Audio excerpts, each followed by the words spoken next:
Hello tout le monde! Aujourd'hui je vous propose de découvrir 3 nouvelles recettes pour l'automne. On va réaliser une recette sucrée et 2 recettes salées.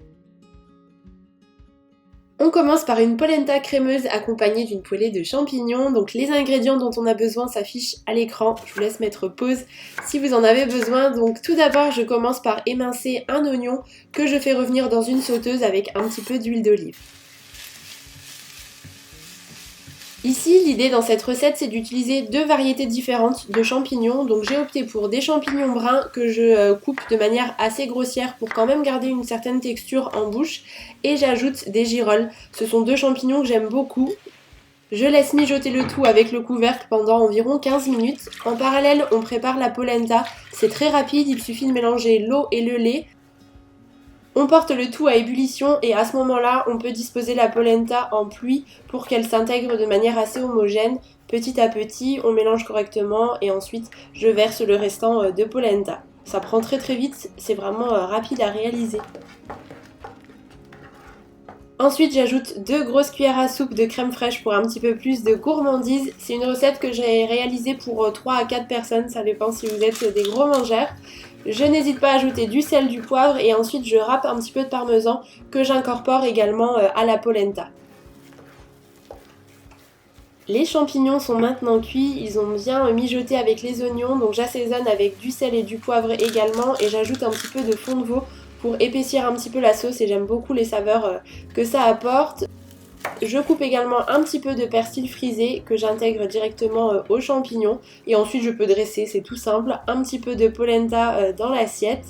J'ajoute également les champignons et pour que le repas soit un petit peu plus complet, j'ai fait également un œuf mollet par personne.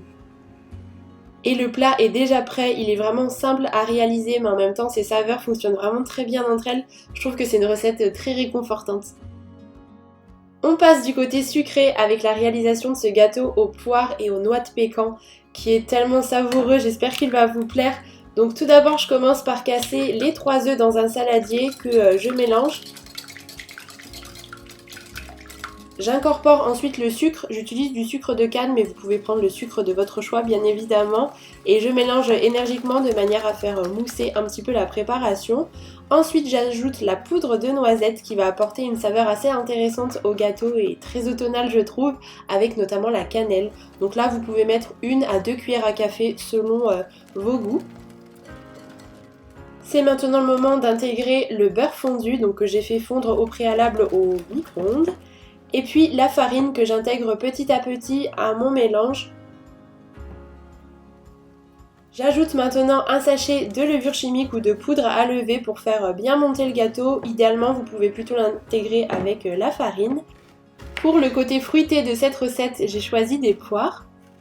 Donc dans un premier temps, je vais les éplucher. Je coupe en petits dés 2 poires et demi et je garde l'autre moitié restante que je découperai en lamelles par la suite, vous allez le voir. Et pour le côté croquant, j'ajoute des noix de pécan. Je trouve que ça se marie très bien avec les fruits. Vous pouvez tout à fait ajouter des pommes à la place des poires dans ce gâteau. Ça fonctionnera également très bien. Ensuite, je dispose la préparation dans un moule à gâteau. Et pour que le gâteau soit aussi joli visuellement, j'ai décidé de placer quelques lamelles de poire découpées finement sur le dessus. Et également une poignée de noix de pécan pour rappeler les saveurs du gâteau. Et j'enfourne le tout à 180 degrés pendant environ 1 heure, c'est à surveiller selon votre four. Et ensuite, quand le gâteau commence à craqueler au centre, il est cuit et c'est une véritable petite merveille. Il est riche en saveurs et c'est vraiment une recette que j'aime tout particulièrement. On termine par une recette de tarte salée à la courge et au chèvre frais. C'est une manière un petit peu différente de manger la courge, mais je la trouve aussi très sympa. Donc comme pour la première recette, j'émince tout d'abord un oignon que je fais revenir avec un petit peu d'huile d'olive dans ma sauteuse. Pendant que les oignons cuisent tranquillement, je m'occupe de la courge, donc j'ai opté pour du potimarron. C'est une courge que j'aime tout particulièrement, elle a un petit goût de noisette qui est très agréable, mais vous pouvez aussi faire ça avec de la butternut, pourquoi pas. Et l'avantage du potimarron, c'est qu'on n'a pas forcément besoin de retirer la peau puisqu'elle est comestible. Donc je fais cuire le potimarron dans de l'eau bouillante. Et en parallèle, j'ajoute les épinards à mes oignons. Les épinards cuisent assez rapidement et personnellement pour cette recette, je n'ai pas envie qu'ils soient trop cuits, donc je les arrête environ à mi-cuisson. Ensuite, dans un saladier, je casse 2 œufs que je mélange. J'assaisonne avec du sel, du poivre et un petit peu de noix de muscade, ça je fais toujours à l'œil. J'ajoute le chèvre frais, il a l'avantage de ne pas être trop fort et en même temps ça apporte beaucoup de moelleux à la tarte. J'aime bien en mettre dans mes préparations salées en général.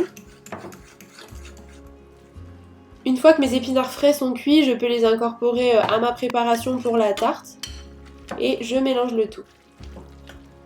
Après environ 20 minutes, les quartiers de potimarron sont prêts, donc je peux maintenant le découper et ensuite je vais simplement l'écraser directement à la fourchette.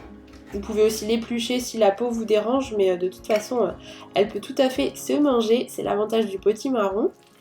Et ensuite, j'intègre ma petite purée à la préparation que j'ai réalisée juste avant. On obtient alors un mélange plutôt homogène et ensuite je dispose ma pâte feuilletée dans le fond de mon moule. Vous pouvez évidemment réaliser votre pâte maison, c'est encore meilleur, mais c'est vrai que de ce côté-là, en général, je l'achète déjà toute prête. Et ensuite, je dispose le mélange sur l'ensemble de mon plat. Et j'ajoute également quelques noix, toujours pour apporter un petit peu de croquant sur le dessus de la tarte. Et je l'enfourne pendant environ 40 à 45 minutes à 180 degrés. Et ça y est, la tarte est prête. Et elle est vraiment délicieuse. N'hésitez pas à la tester et à me donner votre avis. J'espère en tout cas de tout cœur que ces recettes automnales vous auront plu. Et je vous embrasse très fort.